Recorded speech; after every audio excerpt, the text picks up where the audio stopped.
Assalamualaikum warahmatullahi wabarakatuh. Selamat pagi anak-anak sekalian. Bagaimana kabarnya? Semoga kita semua dalam keadaan sehat walafiat serta diberikan kelancaran dalam melaksanakan kegiatan pada pagi hari ini. Ibu senang sekali rasanya dapat berkumpul dalam kelas ini. Nah, untuk melakukan kegiatan pada pagi hari ini. Baik, anak-anakku sekalian, ada pepatah yang mengatakan tak kenal maka tak sayang. Tapi ketika sudah kenal, pasti kita bisa saling menghormati, menghargai, serta menyayangi. Nah, sebelum kita memulai pelajaran pada pagi hari ini, alangkah baiknya kita berdoa terlebih dahulu. Berdoa menurut keyakinan agama kita masing-masing. Berdoa dimulai.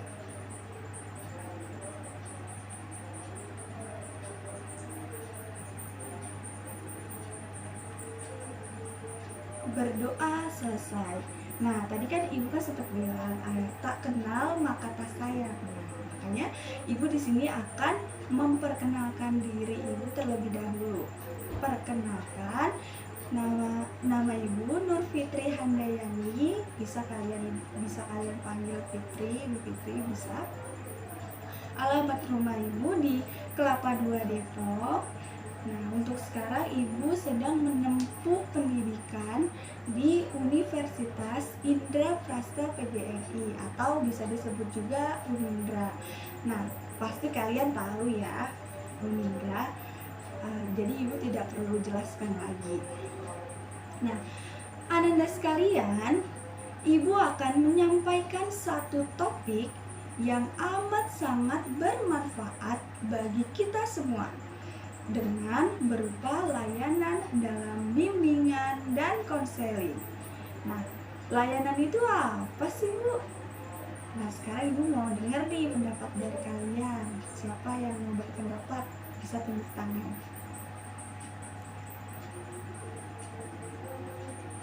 Oke, baik. Nah, yang kita bahas di sini adalah layanan orientasi. Apa sih layanan orientasi itu? Yang mau berpendapat lagi silakan tunjuk tangan. Oke, baik. Nah, ibu akan lebih memperjelas lagi ya. Layanan orientasi adalah layanan bimbingan untuk peserta didik baru dan atau seseorang terhadap lingkungan yang baru dimasukinya. Nah, jadi itu dia untuk memperkenalkan peserta didik atau seseorang terhadap lingkungan barunya, kayak misalkan ada peserta didik pindahan mau ke sekolah baru. Nah, pasti dia melakukan trial gitu ya, atau bisa jadi bimbingan lainnya. Nah, di sini ibu akan share kepada kalian satu pengalaman peserta didik atau anak yang ada di Depok, Jawa Barat. Anak tersebut mengalami tindak kekerasan yang dilakukan oleh ayahnya terhadap dirinya dikarenakan sebuah perceraian orang tuanya. Gitu ya. Tindak yang dilakukan oleh ayahnya yaitu berupa tindak kekerasan verbal, teman-teman. Nah, ini sangat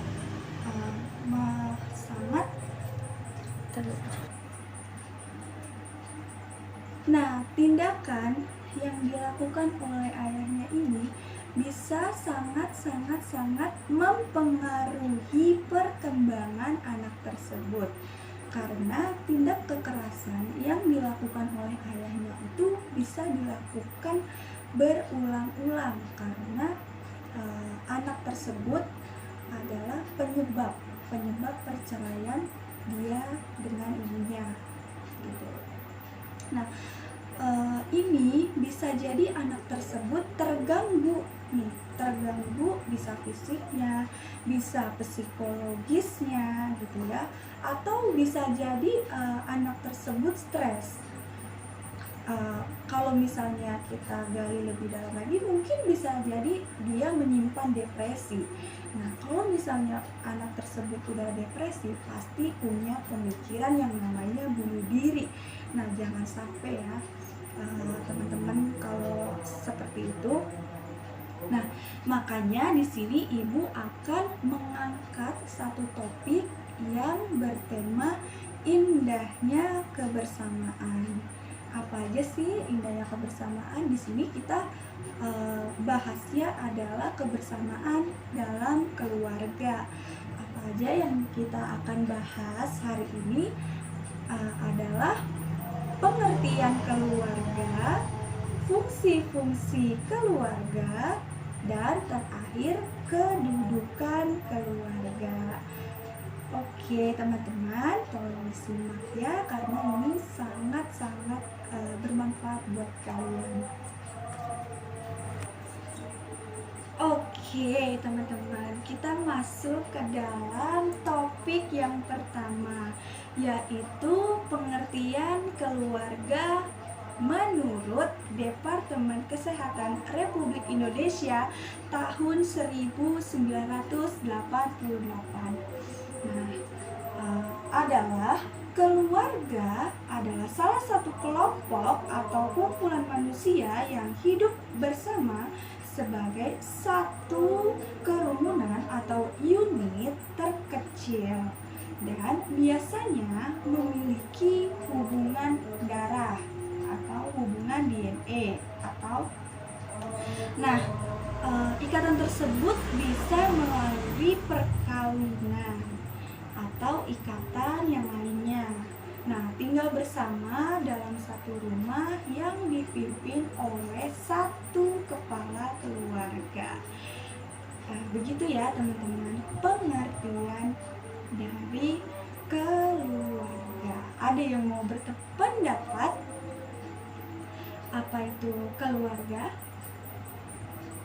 Oke, baik. Silakan. Iya, benar. Ada lagi yang mau mencoba untuk berpendapat? Iya, benar sekali teman-teman ya. Sama ya seperti yang tadi Ibu jelaskan pendapat ya. Betul.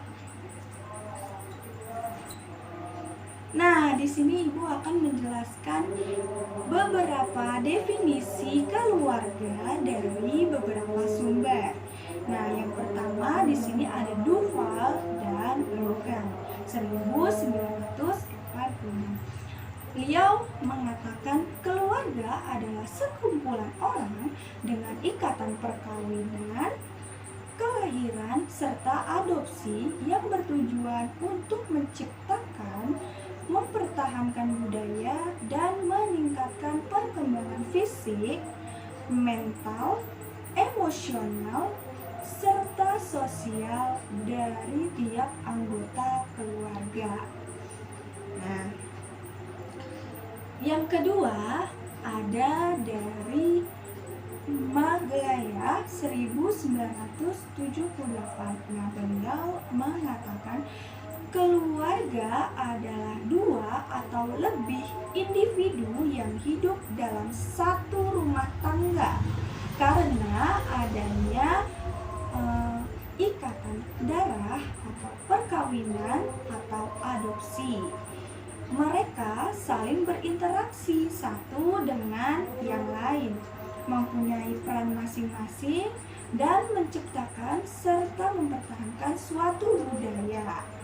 Sama aja ya teman-teman. Dan yang ketiga yang sudah kita tadi paparkan dari Departemen Kesehatan Republik Indonesia tahun 1988 yang mengatakan bahwa keluarga merupakan unit terkecil dari masyarakat yang terdiri dari kepala keluarga dan beberapa yang berkumpul dan tinggal di suatu tempat di bawah satu atap dalam keadaan saling berkumpulan ya teman-teman.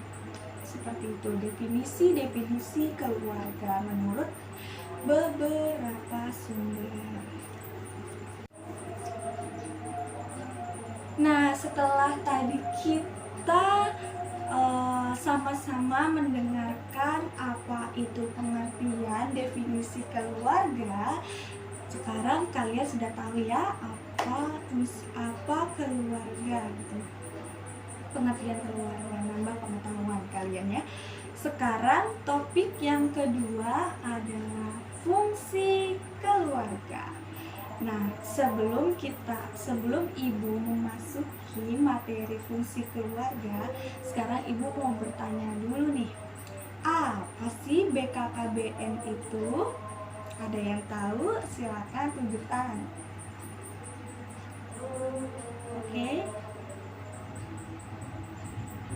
Oke, baik. Ada lagi yang mau mencoba berpendapat?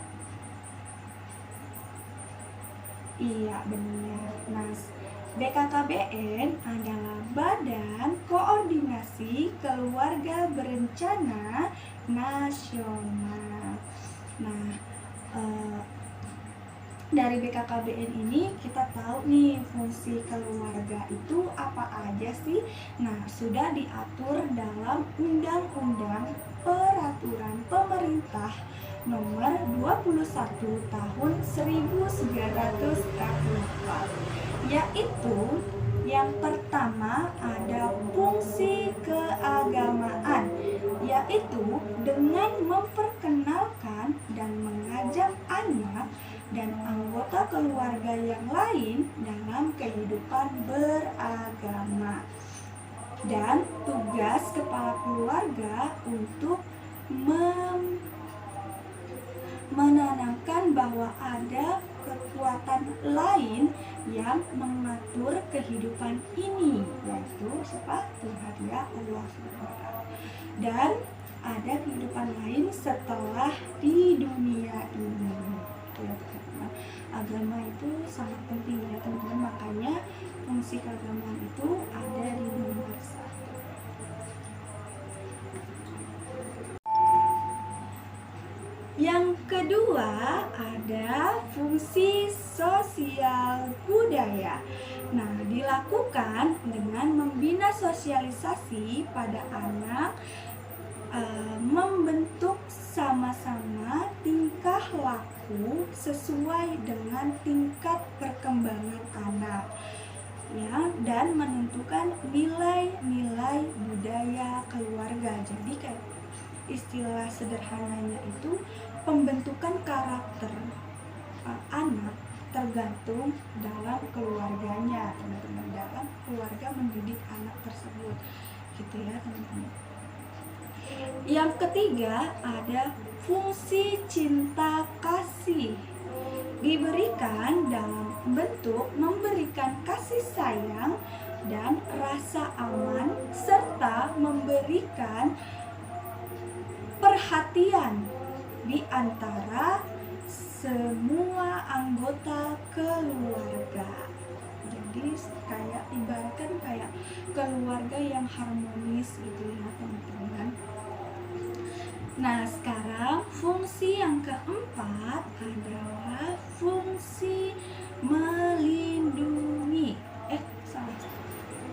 Nah, yang keempat ada fungsi melindungi yang bertujuan untuk melindungi anak dari tindakan-tindakan yang tidak baik, sehingga anggota keluarga merasa terlindungi dan merasa aman. Nah, setelah ibu tadi menjelaskan 4 poin fungsi keluarga, sebelum ibu berlanjut lagi, apakah ada yang ingin ditanyakan? Baik, tidak ada ya. Kalau tidak ada, ibu akan lanjutkan. Yang kelima ada fungsi reproduksi, merupakan fungsi yang bertujuan untuk menentukan keturunan, memelihara dan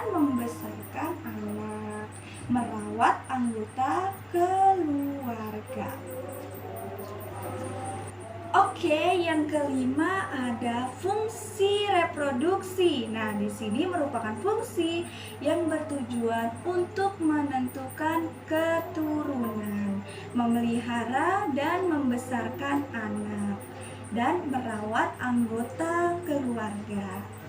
Yang keenam, ada fungsi sosialisasi dan pendidikan.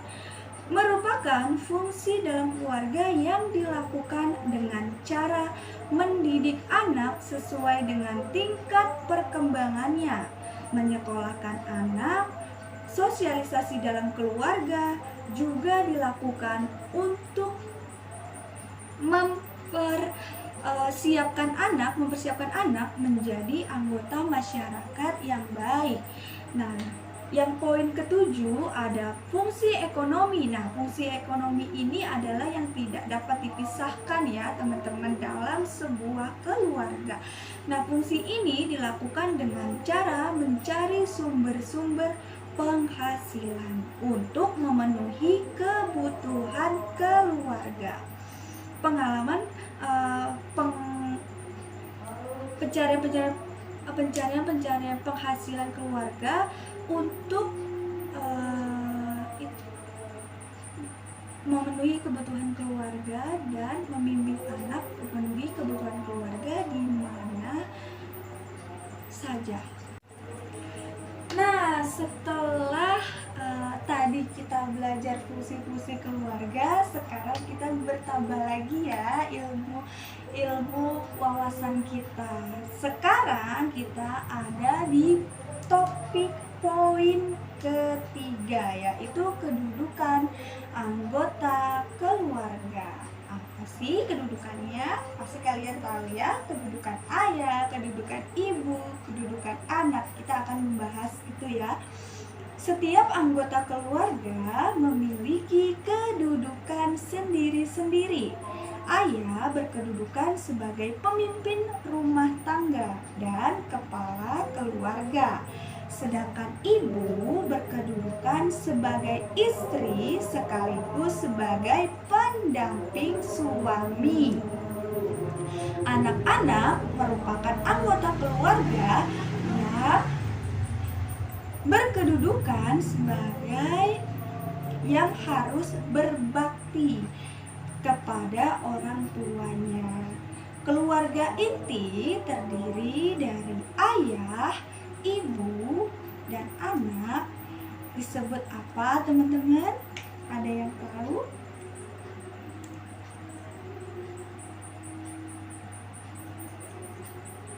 Iya, keluarga inti ya, benar tadi.